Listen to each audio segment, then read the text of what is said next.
No, I'm not avoiding the question. You keep saying that, but your questions are loaded, so they need to be dealt with at the outset, and then I will come to your point. This is you're not conducting an inquisition. You're conducting a debate, Arnab. So let me have my say as well. Okay.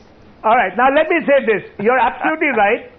As much as I oppose what has happened to Mr. Rushdie, yes, I would say Hindu groups which call for a ban and indulge in violence against Wendy Doniger's book would be completely crossing the line and violating the law.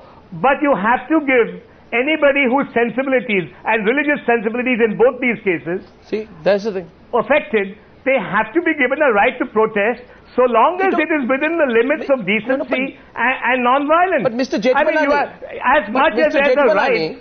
But Mr. Jethmalani, if I may ask a question. I'm listening to you. Yeah, thank you, Mr. Jethmalani. As part of my continuing inquisition of Mahesh Jethmalani tonight, I would like to follow up by asking you that, Mr. Jethmalani, why are you trying to treat this as an isolated instance or some hypothetical situation? Why don't you take a position on it? The fact of the matter is this, that there was no act of violence in the Jaipur Literary Festival.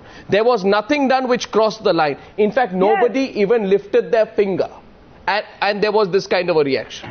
I agree with you. Arnab. I don't know why you're creating a straw man. I mean, I honestly don't know why you are creating a straw man and putting me up as somebody you can then demolish. All I'm saying is that Rushdie has a right to freedom of expression. Where it crosses literary license, people have a right to protest.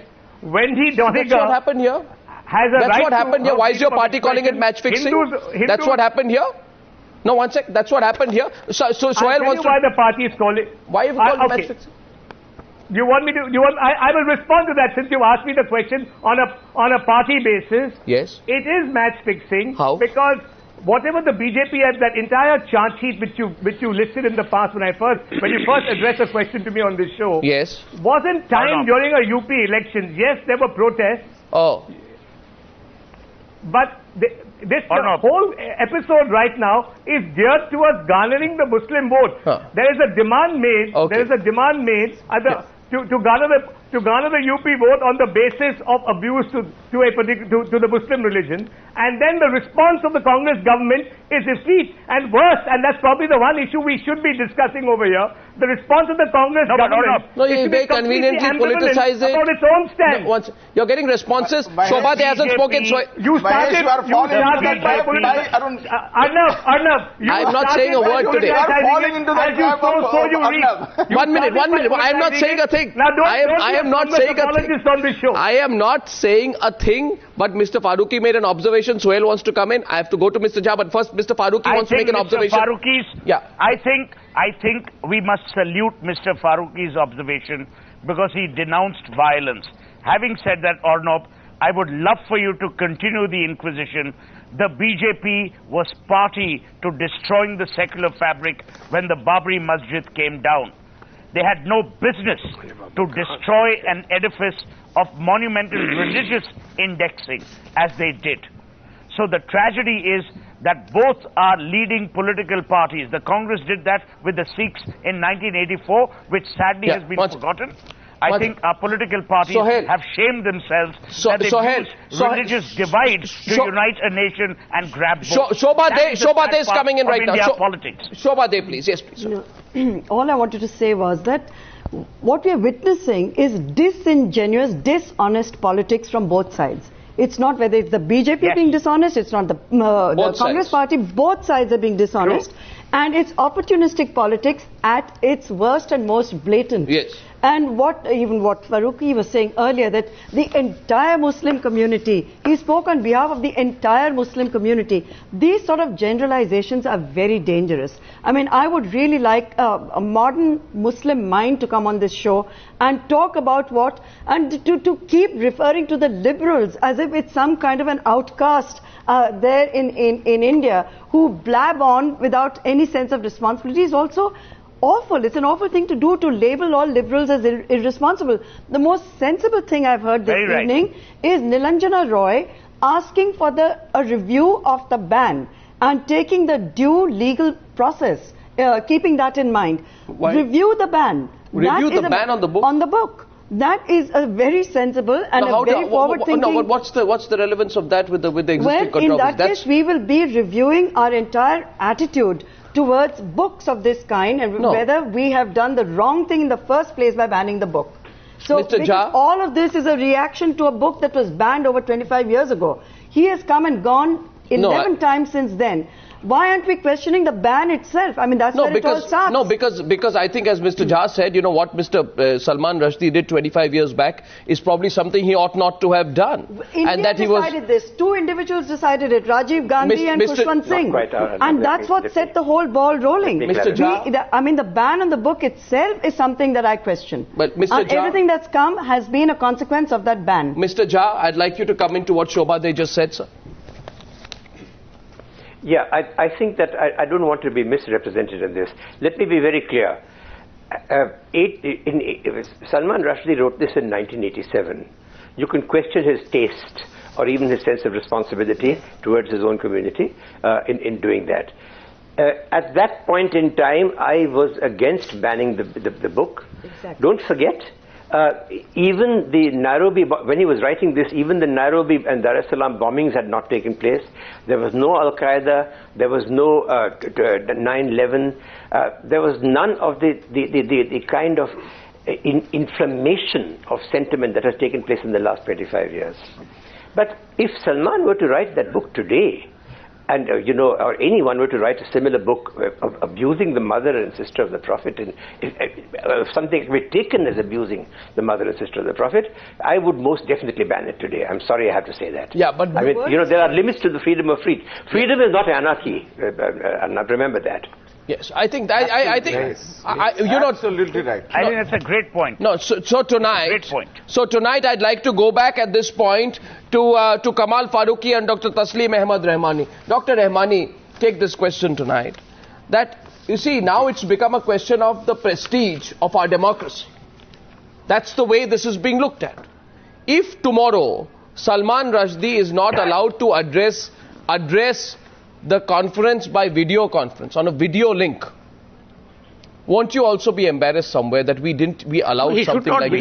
He should not be, because he is the culprit who has heard the sentiments of a largest community. And today, the other question, whether he addressed the video conference or not, the other question is much more important, that he is being used to tarnish the image of a particular community of this secular democracy. But what has he done? And he has been used but what has he done? For the election. No, 1 second. Shobhaa, they is putting a question. To win an election. Please name the individuals of the party. We don't want to be a scapegoat. And we understand very well, the community understand very well that the Congress and other political parties are playing a game, and they want to try two things with one stone. That number one, to tarnish the image of the Muslim community, and number two, to gain the power in Uttar Pradesh. Dr. Rahmani, we understand it fully. They must not. Dr. Rahmani, what are you misunderstanding Dr. Rahmani, political party, that we will be trapped in this kind of web anyway. But Dr. Rahmani, you are contradicting your own argument. Dr. Rahmani, with all respect, you are demolishing your own argument. What contradiction? Arnab, you are demolishing your own argument. You are demolishing your own argument, Dr. Rahmani. bit with Rahmani. I said that we don't want to be trapped in the politicians. Arnab, I would like to differ with Mr. Rahmani most respectfully. I would like to say, if at all, because Salman Rushdie has been making the video conferencing all over the world. Yes. If he's making it right now also, it does not, because he's writing the books, he's making books released, etc. We have no problem. But I'm only afraid he should not again use the same kind of hatred on the video, so that the problem may not arise again. Bang on. If he is doing it, if he is explaining his point of view, I don't mind. All his statement right now are for that. Please, Mahesh, this should not be used against the Muslims again. That we have nothing to do with this. He is organizing it, let him organize it. But at the same time, who will control him? Who will control that? He must give an undertaking that he will not hurt the sentiments of anymore. Suppose he starts reading the whole book again on the video. Snap the link. Snap the link. That is my question to you. I want to come in here. Arnab. One second, I let in Prem Shankar Jha comes in. Chetan Bhagat, welcome to the debate. Prem Shankar Jha wants to make a point first. I go to Mr. Jha. Yes, Mr. Jha. Give him the chance to explain himself on video, for God's sake. I mean, he was 25 years younger then. Don't you think on this occasion that we should give him a chance to have his say? No, but I agree with you, Mr. Jha. Give him a chance to explain. He may completely end this whole thing. Give him a chance to speak. He's a decent human being. He's a Muslim. He's a world citizen. He's an intellectual. He knows what's happening. And give him a chance to speak, for God's sake. I give a chance to speak to Mr. Jethmalani, please. Yes, Why Mr. Jethmalani as well. Mr. Jethmalani. In 1987. Mr. Jethmalani. He should apologize. No, but why are we presupposing that he's going to be saying something inflammatory tomorrow?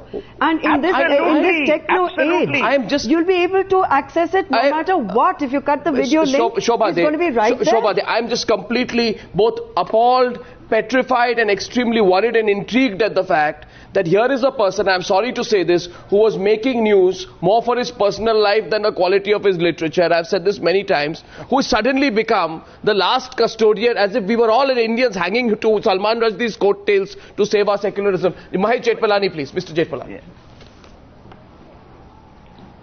Arnab, look, you painted the BJP with the same Congress brush, and since you've called me here as a BJP leader, I must actually tell you that one of the great liberals in this country was Atal Bihari Vajpayee, and his response when the book of Professor Lane, a book which I happen to defend in the Bombay High Court, when it was thought to be banned by the Maharashtra government, he came out with that famous quip, the response to a book is a book. And the BJP stands by it. I say that's our response. It is too late though. It is too late, as Shobhaa Dey says, unfortunately, to turn the clock back on the ban on Salman Rushdie. And to some extent, I just hope Salman apologizes for Babri did border on the Look, Suhel Seth, you keep talking about L.K. Advani, but let me tell you, when L.K. Advani was the Home Minister, you were in and out of his house and hobnobbed with him. You were hobnobbed with him, and you were a great friend of the family, and you did not protest about the Babri Masjid. You did not protest about the Babri Masjid when the BJP was in power, when the NDA was in power. So much for you. What is the relevance of that to the debate? Yes, you have. We are having a good debate. Yes, you have.